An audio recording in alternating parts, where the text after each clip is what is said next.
مرکز مطبوعات وزارت کارهای داخلی تاجیکستان خبر داد که روزهای 5 و 6 ایون سال 2023 در 3 صدمه در جماعت زول زر نویه بلخی، جماعت کریم اسماعیل شهر وحدت و در حدود دیهه جهان زیب در کنار شهر کونی بودم 3 نفر از جمله یک کودک 7 ساله به هلاکت رسیده، دست کم 2 نفر دیگر از جمله یک کودک 2 ساله جراحت برداشتند. از جمله صبح 6 ایون سال 2023 تخمینا ساعت 9:30 دقیقه راننده ماشین طبقه مرسدس بنز اودی 9 اسکندرشاه سال تولد 1984 ساکن شهر دوشنبه هنگام حرکت در شورای دوشنبه وحدت کولاب در حدود جماعت دیهات اسماعیل شهر وحدت از عهده اداره واسطه نقلیات نبرآمده خردسال دولتزاده یوسف حسین سال تولدش 2016 ساکن شهر مذکور که با مادرش فرزانه مرادعلی در کنار شورای ایستاده بودند پخش نموده است.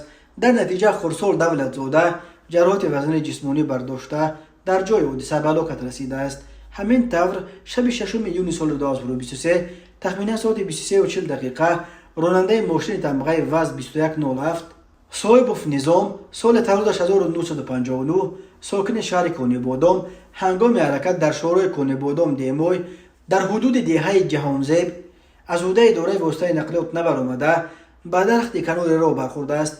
در نتیجه خود راننده صاحبوف جراحت وزن جسمانی برداشته در جای حادثه به هلاکت رسیده است. مسافر ماشین مذکور خردسال عبدالجلیل بخت‌آور سال تولدش 2021 جراحت جسمانی برداشته در بیمارخانه بستری گردیده است.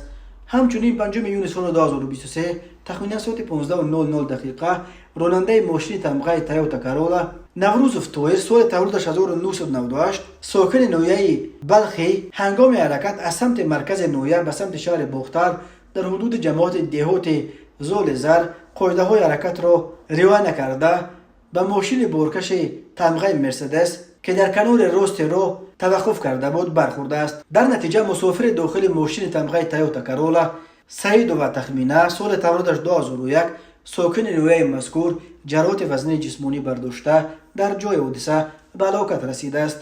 مسافر دیگر ماشین مذکور سفر و خولنسا جراحت جسمانی برداشته در بیمارخانه بستری گردیده است.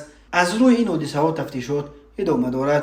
راههای تاجیکستان از لحاظ صدمه ها پرخطر به شمار می‌روند.